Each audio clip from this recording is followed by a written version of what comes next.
What's going on, everyone? It's been a while. I'm Jaren, and today we are talking about Undertone. The host of a popular paranormal podcast becomes haunted by terrifying recordings mysteriously sent her way. Now, I don't mean to break the rules of Justin Timberlake's character in The Social Network, but I actually prefer the original title where they had The Undertone attached to it instead of just Undertone. I wish they didn't drop the. But I have been keeping this movie on my radar ever since I started hearing a lot of buzz about it of summer of last year. I mean, especially when it started hitting all the festival circuits, I was just really excited to see this. I was glad that it got distribution. I'm glad that it got a theatrical release. But if I'm going to be honest, anything that A24 puts out sets an expectation for me personally that they needed to outdo themselves from the indie routine that they've built and established themselves in their reputation. So when a critic's quote gets put on their poster, like, "This is the scariest movie you're ever going to hear," you best believe they are going to have to deliver on that bar of expectations. This marks writer-director's Ian Tuason, I hope I said that name right, his feature-length directorial debut, and even before I got to see the movie, Blumhouse and Atomic Monster has offered to hire him for the Paranormal Activity reboot. That made me curious about the director's talent, as well as me being very nervous. Curious because Tuason could have some very interesting, innovative, and boundary-pushing ideas that could elevate the stakes of horror that a lot of fans could be looking for in his movies. Nervous because I wouldn't want a new talent like Tuason falling into the same trend of recycling the things that have come before, especially when it comes down to a lot of streaming services that have just kind of accepted the norm, accepted the mediocre and just recycled bits that kind of work in horror movies but feel so tiresome. After seeing the movie for myself, I can honestly say that while this leans into familiar territory of indie horror darlings that have come before, Undertone excels in auditory dread and deep-seated horror. It is almost like a nice little blend between Session 9 and Sinister.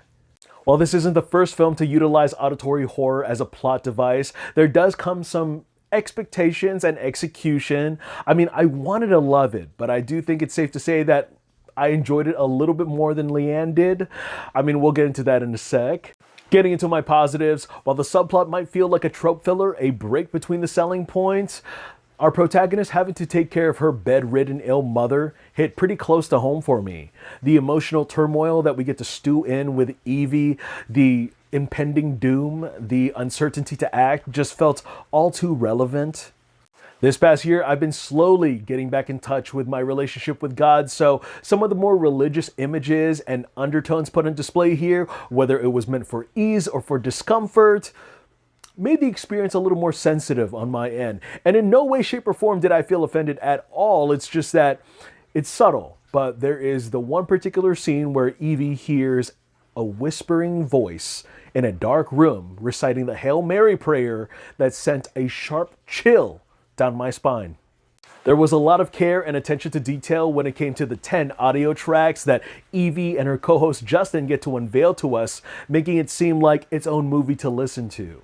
And while each track enhances your senses to listen, opposed to just looking around each and every frame of what could be lurking in every dark corner of the room, it really crept under my skin. A lot of the optimal, a lot of the immersive layers of sound, music, and voices that almost seems as if, you're tricked to thinking that, is this coming from Evie's headphones or is she really hearing it in her own home?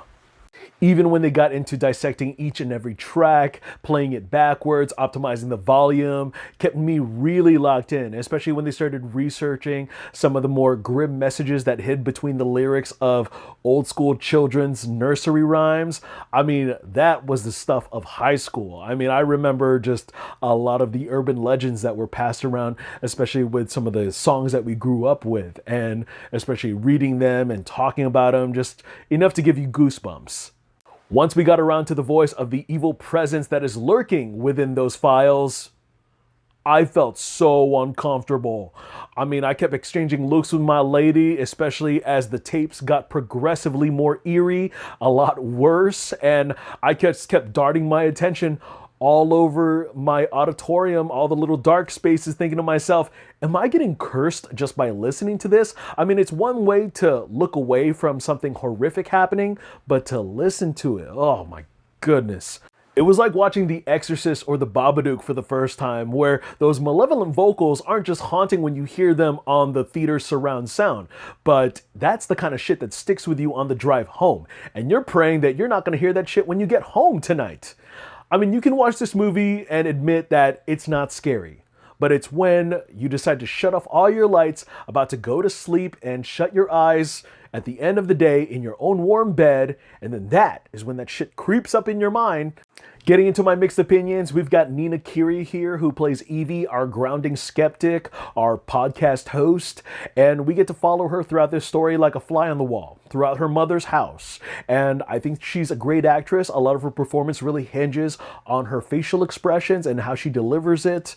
And I think while a lot of her life-changing events really start to close in with a lot of this pressure, it is valid for you to agree or disagree with what she chooses to believe in, especially for what is real and what isn't. Nonetheless, she asks a lot of the hard questions that any skeptic would, and while I do think that her co-host would make a decent counter-argument, her character arc to get from point A to point B meandered just a little bit too long till it was too late. This is a slow burn, and while I do think that it is effective in the gimmick that it's trying to achieve, a lot of the key plot points do not pay off the way that you were hoping for.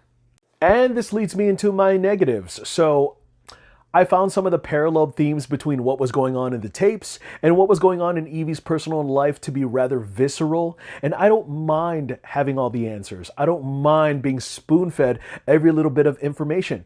I don't mind a little bit of ambiguity. There was lore building, there was hidden messages, there was questions about its origins, and while this does has the potential to expand and explore amongst those details, it's going to be an indie horror movie solution where they take the last 15 to 10 minutes, throw everything against the wall and see what sticks, and then immediately cut to black. And in this case, I would have to agree with my better half, Leanne's opinion, as to, I wish we got a full movie instead. I read a lot of people were saying that this movie goes hard in the last 15 to 10 minutes, and I gotta say, I was very underwhelmed. We get all that information, all that buildup, all that tension, and for what? But Jaren, it's an independent horror project with a small budget. Yes, but it could have been a one-and-done concrete story. And now I'm reading some articles saying that the director and the studio are trying to plan out a trilogy, which means it wasn't complete to begin with. I mean, what are we gonna do? Recycle the same gimmick, get 10 brand new files, recast, and have a brand new, characters just doing the same thing over and over without furthering the lore? No.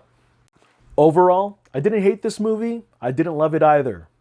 I do think that the story was interesting, the execution was okay, and it was a nightmarish assault on the senses. I wouldn't be surprised if this gets brought up to next year's recognition of Best Sound Design.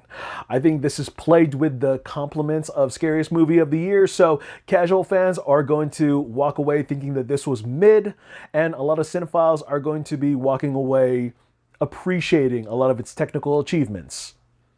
Well, alright guys, that's all I got to say about that movie. Go ahead and check it out while it's still playing in theaters. Look forward to more reviews. I'm Jaren Agbanawag, and I want to thank you guys again for taking some time out of the day to hear me talk some movies. I'll see you guys at the theater. In the meanwhile, take care.